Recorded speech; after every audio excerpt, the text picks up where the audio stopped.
خاموش ہو جاؤ بابا کی جان. اس کے ساتھ عوام ہے اور نہ اس کے یہ حرکات و سکنات جو ملک میں اس کی وجہ سے روا رکھے گئے ہیں، کبھی اس سے خدا راضی ہوگا نہ کبھی خلق خدا راضی ہوگی. یہ جو جبر ظلم اس آدمی کے لیے ہوا ہے، یہ اس جہان میں بھی گنہگار ہے، اس جہان میں بھی انہوں نے ایک ایک فعل کی جو ہے وہ وضاحت دینی ہے اور سزا بھگتنی ہے. اور انشاءاللہ اس جہان میں بھی جب تک پاکستانی اس دور کو یاد رکھیں گے تو نواز شریف جو ہے وہ یاد رکھا جائے گا کہ صرف اس ایک شخص کو امپوز کرنے کے لیے 20 ماہ جو ہے پاکستان میں چنگیزیت، جبر اور ظلم کا وہ بازار گرم کیا گیا کہ شیطانیت جو ہے وہ بھی شاید شرما گئی ہو. پاکستان تحریک انصاف کے سینکڑوں کی حساب سے ملک بھر میں as a matter of policy election commission کے مقرر کردہ ریٹرننگ آفیسر نے کاغذات نامزدگی جو ہیں وہ مسترد کیے ہیں، اور کوئی ایک بھی کاغذات نامزدگی جو ہیں وہ کسی آئینی قانونی جواز کی بنیاد پہ ریجیکٹ نہیں ہوئے ہیں. مذاق خیز الزامات ہیں، فلاں پہ پرچہ ہوا ہے، پرچے ہونے پہ آج تک کب کس کے کاغذات نامزدگی مسترد ہوئے ہیں، اور پرچے تو پورے پاکستان تحریک انصاف پہ ہیں. تو لہذا پھر میرے خلاف کاغذات نامزدگی مسترد کرتے ہوئے ریٹرننگ افسر کو پشاور میں میرے 6 ہم ناموں کے بجلی کے بل تمائے گئے کہ جی یہ بجلی کے بل جو ہیں ادا نہیں کیے گئے ہیں، اور ریٹرننگ افسر بھی تیار تھا کہ بس آپ صرف میرے دفتر تک پہنچا دیں.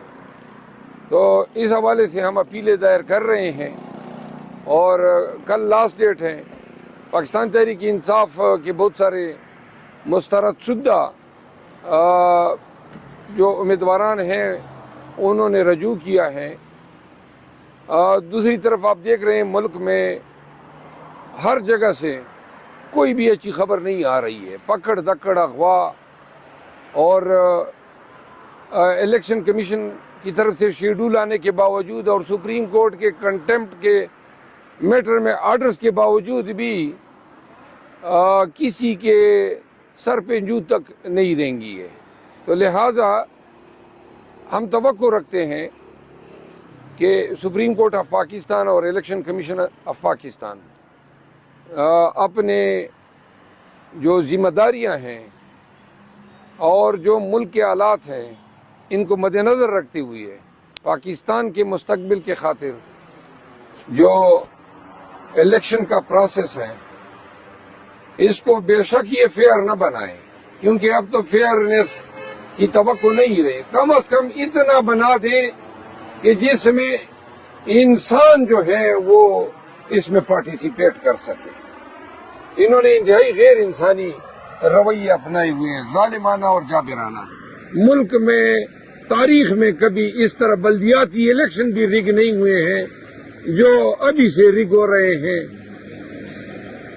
آخری گزارش یہ ہے کہ جب اپیلوں پہ امیدواران جائیں تو میں ان سب کو یہ ایڈوائز کروں گا کہ وہ اپنے اٹارنی یا وکلاء کے تھرو پیش ہو، کیونکہ کرنل اجمل صاحب کو اغوا کر لیا گیا ہے اور بہت سارے اور کو بھی اغوا کیے جانے کا اندیشہ ہے. الرحمن الرحیم. پاکستان تحریک انصاف سے وابستہ امیدواران جبری طور پر گمشدہ ہوتے جا رہے ہیں. اسکروٹنی کے دوران پروپوزر سیکنڈرز کو اغوا کیا گیا، پھر اسکروٹنی کے نتیجے میں ملک بھر میں as a matter of policy P T I کو الیکشن سے باہر رکھنے کے لیے امیدواران کے کاغذات نامزدگی مذاق خیز بنیادوں پہ ریجیکٹ کیے گئے. مجھے اندیشہ ہے کہ جب یہ اپیلیں سماعت کے لیے ہائی کورٹس کے سامنے آئیں گی تو ریٹرننگ افسران جو ہیں ان کو اپنے اس فعل کو جسٹیفائی کرنے میں بہت ہی مصائب اور تکالیف پیش آئیں گے، کیونکہ کوئی ایک بھی آرڈر جو ہیں وہ قانون اور آئین کے مطابق نہیں ہوا ہے. ہم اپیلیں دائر کر رہے ہیں، اسی ضمن میں آج آئے تھے. پشاور میں بھی ہم کل آخری دن ہے وہاں پہ بھی دائر کر رہے ہیں. جہاں جہاں سے پی ٹی آئی کے ان امیدواران نے جن کے کاغذات نامزدگی مسترد ہوئے ہیں رجوع کیا ہے، ان کے لیے ہماری ٹیم جو ہے لگی ہوئی ہے۔ آخری بات یہ ہے کہ تمام کو میں یہ ایڈوائز کروں گا کہ اپیلوں کے دوران امیدواران نہ جائیں، کیونکہ ابھی تک ہم سب غیر محفوظ ہیں، اور خصوصاً عدالتی حیاتوں میں انتہائی غیر محفوظ ہیں۔ اب طریقہ یہ ڈھونڈ لیا ہے کہ جہاں ریٹرننگ آفیسر یا عدالتوں میں ہم جائیں گے تو وہاں پہ پہنچنے سے پہلے ہی امیدواران کو اغوا کیا جاتا ہے۔ ٹیکسلا سے ہمارے کرنل اجمل صاحب کو اٹھایا گیا ہے، اور واقعات جو ہیں وہ نہ تھمنے والے ہیں۔ جی، آپ کے اپنے بھی کاغذات مسترد ہوئے ہیں، تو اس کو کیسے دیکھ رہے ہیں؟ آپ دبئی سے واپس آئے ہیں، منظر پر کہا جا رہا ہے جب سے آپ گرفتار ہو کے واپس آئے ہیں تب سے آپ منظر سے غائب ہیں، پیچھے ہیں، اس سے کیا کہیں؟ نہیں، میں تو جب گرفتار ہونے کے بعد واپس آیا تو 3-4 دن تو مجھے ٹیمپریچر رہا، آپ کو علم ہوگا، اور اس دوران جو ہے ہم نے سندھ میں اور پنجاب میں کنونشن کے حوالے سے اپنا ہوم ورک کیا۔ اسی دوران یہ کاغذات نامزدگی اور یہ اسکروٹنی کے پروسیس میں بھی ہم نے حصہ لیا۔ پھر 3 دن چھٹیاں تھی تو میں فیملی کو ملنے کے لیے دبئی چلا گیا، کیونکہ کافی عرصہ ہوا تھا بچوں سے ملاقات نہیں ہوئی تھی۔ تو وہاں پہ ہم نے کنونشن شروع کر دیے، 3 کنونشن دبئی میں کیے، 2 ابوظہبی میں کیے، اور آخری ہم شارجہ میں کنونشن کیے رات کو۔ مجھ سے پوچھا کہ بھائی عمر ایوب خان نے بھی کہا ہے کہ یہ ہم نہ کریں ڈیمانسٹریشن، تو میں نے بھی یہی رائے دی کہ بہتر ہے کہ آپ نہ کریں۔ یہ جو لوگ فوج سے ہماری لڑانے کی بات کر رہے ہیں نا اور کوششیں کر رہے ہیں، ان کو میں پھر دعوت دوں گا کہ پاکستان آ کے ہمیں لڑائیں۔ بہت لڑ لیا، بہت نقصان ہو گیا، ملک کا بھی ہوا، ہمارا بھی ہوا، فوج کا بھی ہوا، لہٰذا اب مزید ہم اس کے نہ متحمل ہو سکتے ہیں نہ وہ متحمل ہو سکتے ہیں۔ یہ لڑائی جو ہے سیاسی رہنی چاہیے، یہ لڑائی ہماری اداروں کے ساتھ ہو ہی نہیں سکتی ہے، بالخصوص فوج کے ساتھ۔ خان نے کہا ہے میری فوج ہے، ہماری فوج ہے، شہداء کے بارے میں بار بار انہوں نے، اور ہم نے اپنے جلسوں میں یہ نعرے لگائے ہیں۔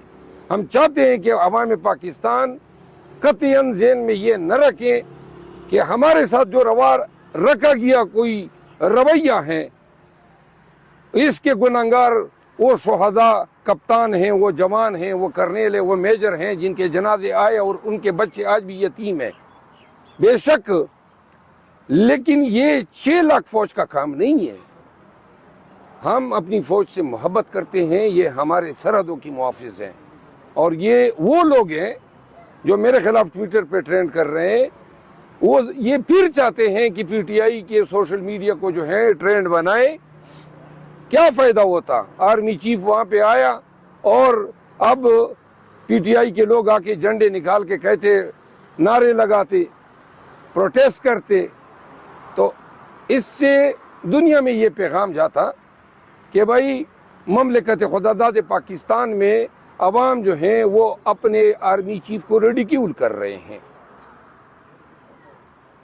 ہمارے گلے ہیں، ہم وکٹم ہیں، ہمارے ساتھ ظلم ہو رہا ہے۔ ہم بار بار جو ہیں سب کو استدعا کر چکے ہیں کہ بھائی آپ کے فرائض ہیں، آپ کی ذمہ داریاں ہیں، لیکن ہم پھر بھی، اور خان صاحب جو ہیں، ان تمام نامساعد حالات کے باوجود ہم کوئی کنفرنٹیشن کی پالیسی کو نہ اپنائیں گے اور نہ اپنائیں۔